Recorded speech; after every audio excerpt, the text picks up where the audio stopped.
Hi, it's great to be here with you. Thanks for inviting me to your channel. And I'm right here in, this is called Tierra Bomba Island, is the closest island to Cartagena, Colombia. I'm from Bogota in Colombia, but I live here, I've been living here for 5 or 7 years now. I'm really lucky. I feel really lucky because I'm here on an island, so I'm really close to nature. We have the ocean. We have no seasons in Colombia, so the weather is amazing all the time. It's warm, so I'm really lucky to be here. But anyway, you know, this is also my home. But we had a hotel with my husband here, and we've been closed for 4 months, so it's been tough trying to, you know, like just to figure out how things are gonna work out at the end. We don't really know yet. And as an actress, you just, you know, you want to perform, you want to be creating. So I've been trying to do that. Like I've been, you know, having meetings, writing, just trying to stay creative in the middle of this situation. But yeah, I really miss being on set and acting.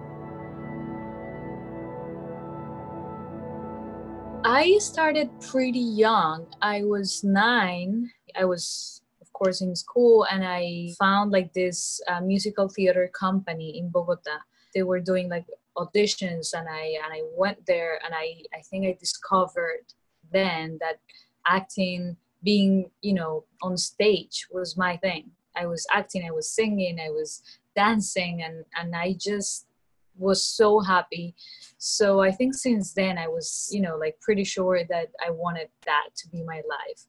So yeah, that's when I started, when I was 9. And then, you know, like I finished high school, and I really wanted to do that, but I didn't really know if you could actually live out of, you know, being an actor or doing movies. So, you know, it's been a long way, but I feel really happy that I discovered this passion so young, and that I was able to, you know, have a family that they were always supporting me, and that I had the chance to study and to, you know, like just work since I was pretty young, and just get to know so many actors and experiences. So I think that was a big thing for me, just discovering that this was my passion so young.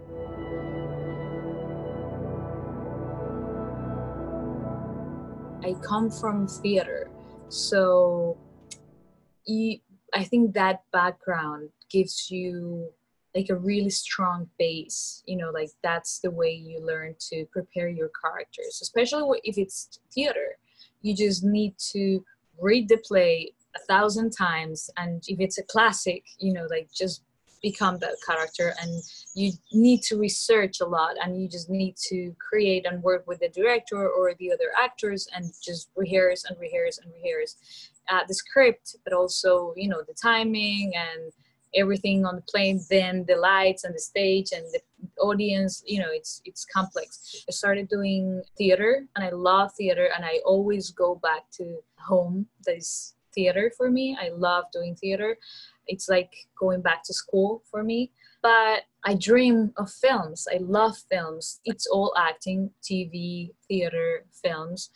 But you know, they're a little bit different. So it depends on what you're doing. I think I've done like series, like TV series of like real characters. So that's a different thing. You need to do a lot of research. You need to, if that person is still alive, like I did one show of a woman that is actually there, you know, like she's here, she's about my age.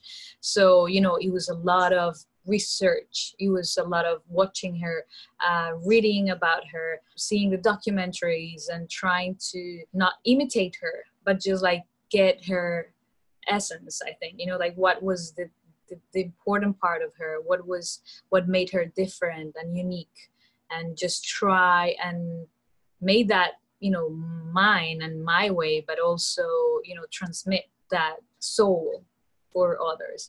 When you have a character, like I've done you know, more like a science fiction movie, or a play that is like a whole new character, you need more imagination, you know, like you have a little bit more freedom to create and to, I always sit and have like a notebook for every character, and I just start reading or maybe drawing or imagining like her past, or you know, like her story, her family, her hobbies, you know, like just everything.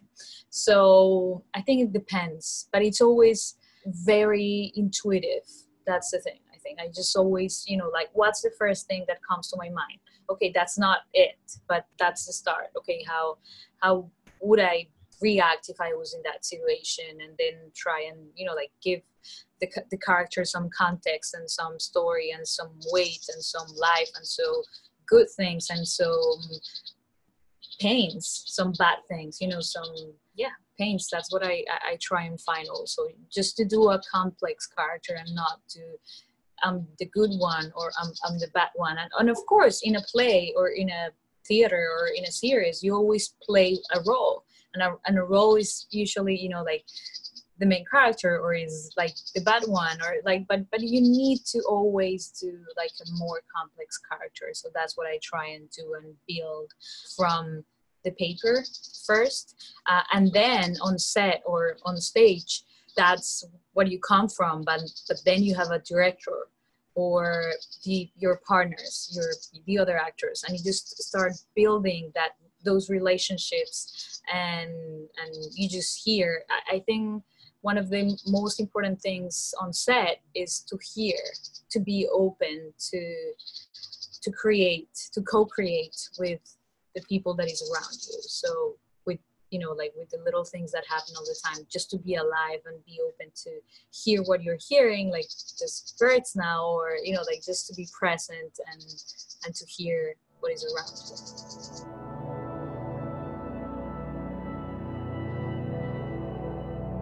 It's a very beautiful film that I love, and I think I will always love, apart from anything that happens, you know, around the movie with Cito, with my work, with anyone's. I think that's done. We did a movie with so much love, you know, like we were working so hard for 4 months in La Guajira.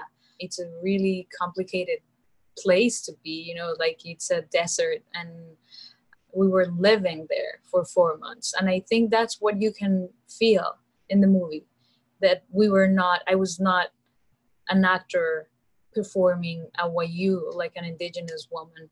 I was living that life, you know, and that's what we did.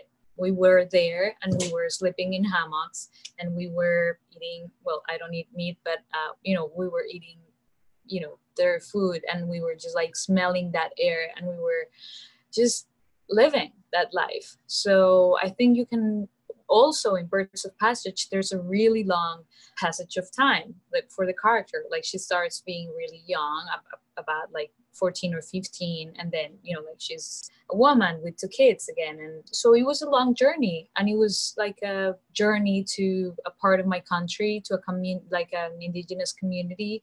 It was a journey to the recent past of the history of Colombia, and all this idea of drugs and the drug dealing problem. But it's beyond that. I think it's not actually going back. I think it's going inside, you know, like to seeing yourself and seeing ourselves as a country and as a culture.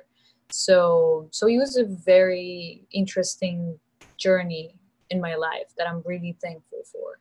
I was just trying to see the timing and the rhythm of the movement, because it's so different, you know, to be in New York and being 15 but living in La Guajira in this desert. You know, it's so, it feels like the time doesn't really pass. It's just like it's all like stopped. There's a lot of wind and that, but there's a little difference in the rhythm and the rhythm of life there.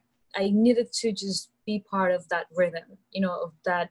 It's kind of a pause. It's just a different way of moving. So I just needed to be part of that. And Cito's movies in general, Christina's films, they are all like in a different timeline, I feel. You know, it's just a different way of living those characters, because they always usually talk about indigenous communities and realities that are not like in the city, or so, you know, like what we see more often.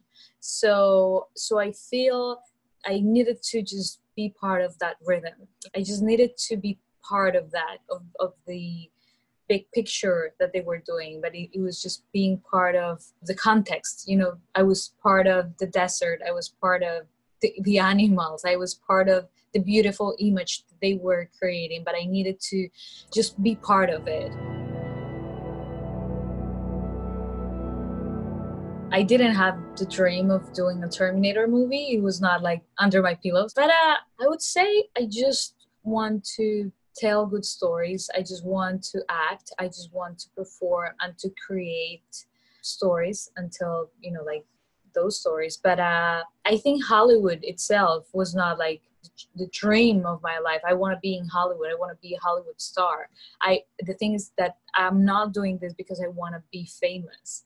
Since I was 9, you know, like it was not about having the attention. Of course, we actors, we need the applause. We need the director to say it's good, or the audience to like our movies, of course. But that's not the reason why I do this. I just want to tell stories, and I just want to tell different lives. You know, I just want to live different lives within mine. So Terminator was like this thing that was such a huge opportunity for me as an actor. Like I just discovered a whole new world that is Hollywood, and this industry that is so huge, and I just started like discovering it. So it was amazing. I loved doing Terminator. I was so lucky to get to such a big movie, but I don't think it's the last thing I can do, or the biggest, or the most important. You know, like it's just amazing because it's a big franchise. It's James Cameron, it's Tim Miller, it's Terminator.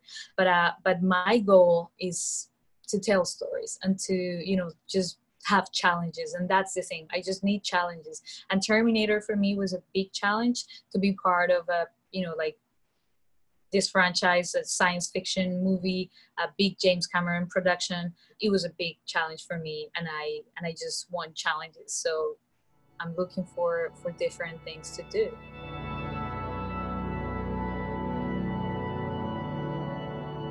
Before every scene, he was like, "What do you think about this?" I think that, you know, like he was very open. He was always like co-creating.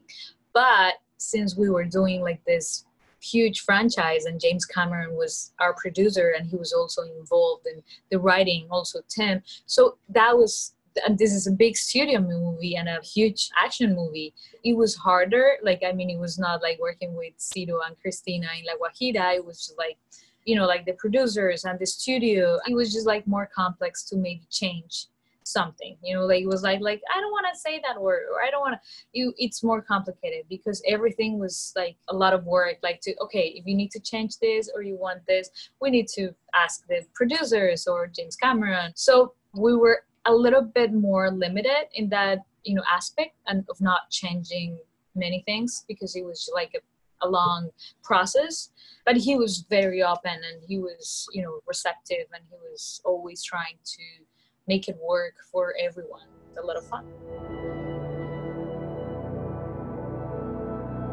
Jacques is he's a good friend now. Also, he wrote Birds of Passage. He wrote The Embrace of the Serpent. I mean, he's an amazing writer, but he's just a really smart, creative guy. So I always wanted to work with him. It was like a dream to work with him. He's a genius. Like when I read, like, you know, The Embrace of the Serpent, when I read Birds of Passage, I was so surprised of how deep and complicated and real and honest, you know, the movies were. Those both movies were.